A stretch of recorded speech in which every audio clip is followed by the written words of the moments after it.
So hey everyone, welcome back to another quick tutorial of LeetCode where I'm going to show you how you can add technical skills on your LeetCode profile so that if anyone was visiting your profile, they could know what you are good at. So all you need to do is to just simply open the LeetCode account and log into it over the window.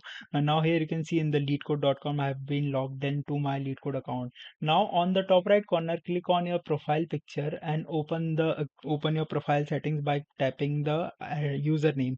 Once you do that, here on this option of edit profile, just below your username and rank, when you click over there, you can see this option, this window of basic info where you can find multiple options over there.